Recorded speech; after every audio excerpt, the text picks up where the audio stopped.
Good, then good. I'll be with you in a minute. What's going on? Hey! What's going on? I said I would be with you in a minute.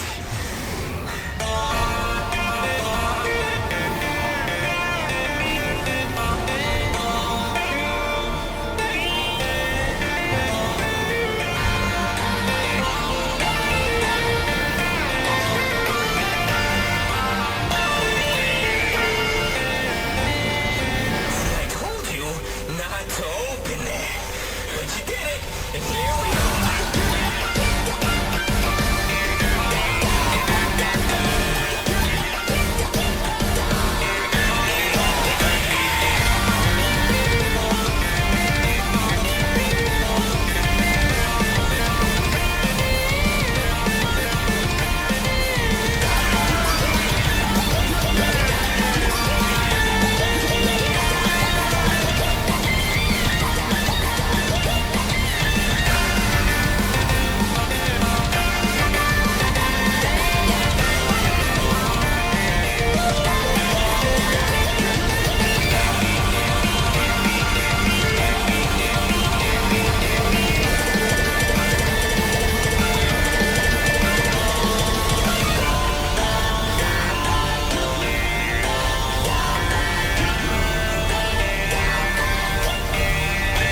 Joder, mamá. Qué manía con...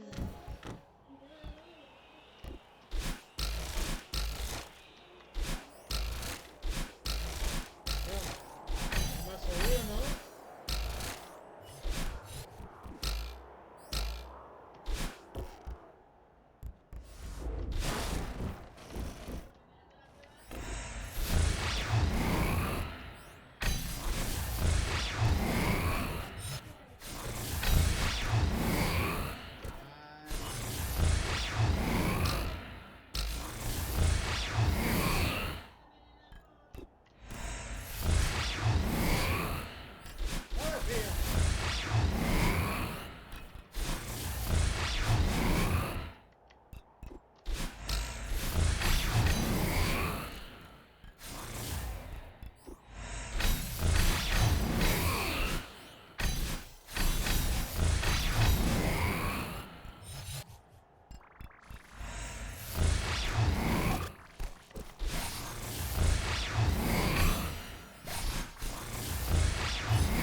De verdad, por fin tengo una buena gana y tienen que distraerme.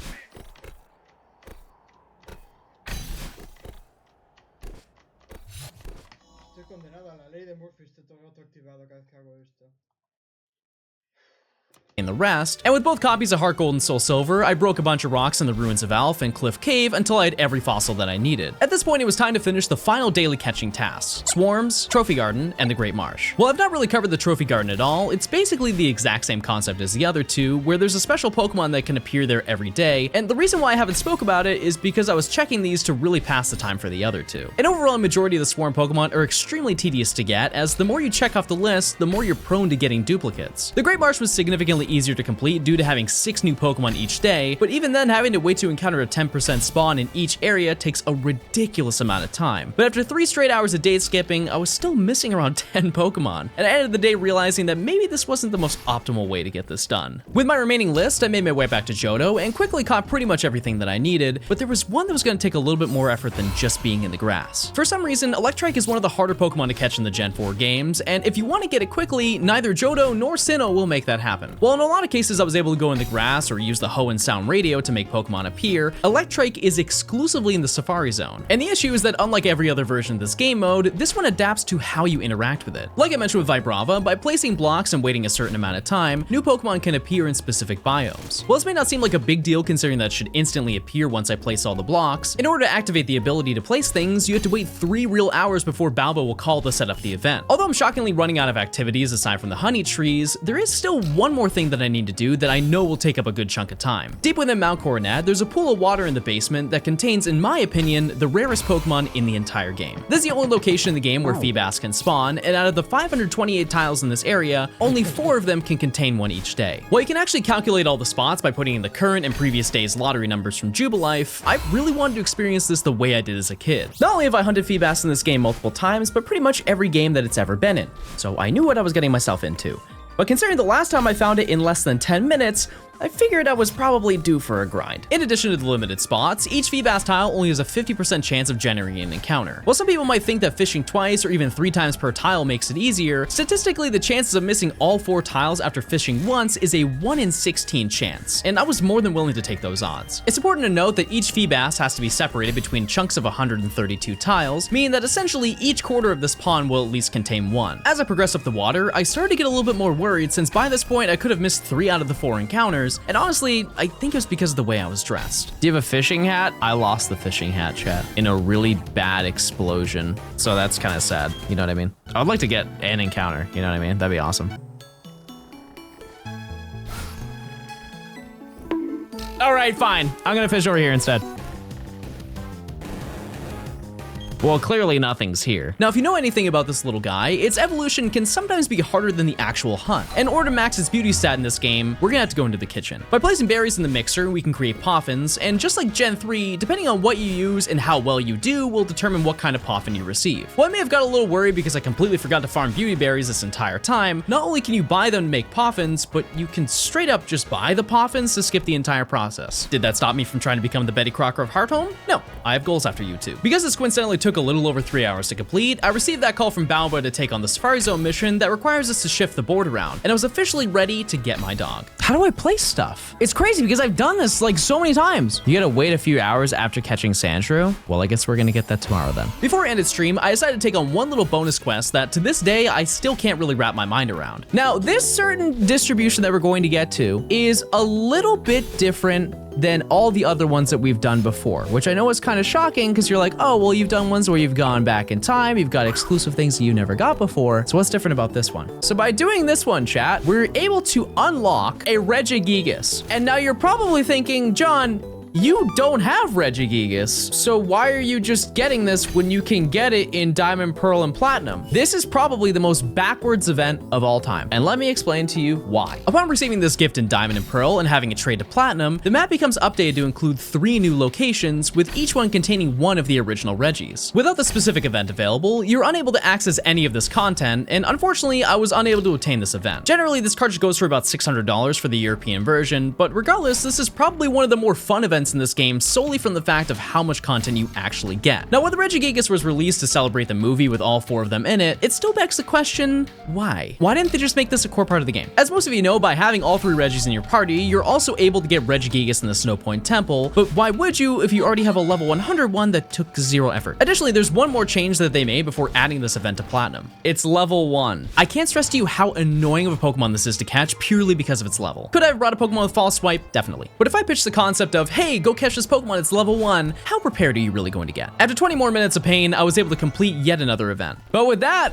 we've caught every single Pokemon that we need. All we need to do now, even though I still have 200 left in the dex, is we just need to breed and evolve everything that we've collected. Admittedly, this was a lie. In total, there are only a few more that need to be collected, starting with another event to unlock Deoxys. Now, admittedly, the game plan was to play Guardian Signs in order to get it, as there was a multiplayer mission available that you could do with your friends. But not only would I have to get 3 of my friends to basically play through the entire game, the copies I ordered also got lost in the mail, only to show up 2 days before I finished. The alternatives were buying a distribution cartridge for $2,000, so let's just say I cut some corners. Additionally, I still needed to get the Johto starters, and rather than deleting one of the saves I've already done, I just used a Japanese copy of Heart Gold that I had, bringing the grand total to just about $2,600. Even removing the distribution carts, this still cost nearly $1,300 to complete this challenge with the most cheap items. So once again, if the Pokemon Company is watching, please add them to a console. This is not even remotely affordable. With all that out of the way, and Electrike finally able to be caught, it was time to trade all of my Pokemon over to Platinum, which brings up yet another issue. We have to have Pokemon to trade. While catching 100 Bidoof is not a foreign concept to me in this challenge, it still takes a long time. So I decided that I'd make this a little bit more interesting, and I made a bet with my chat to see if I could radar a chain of 40 and obtain a shiny before I was done catching every Pokemon that I needed. Chat, we actually might not get it. I didn't think I'd say that.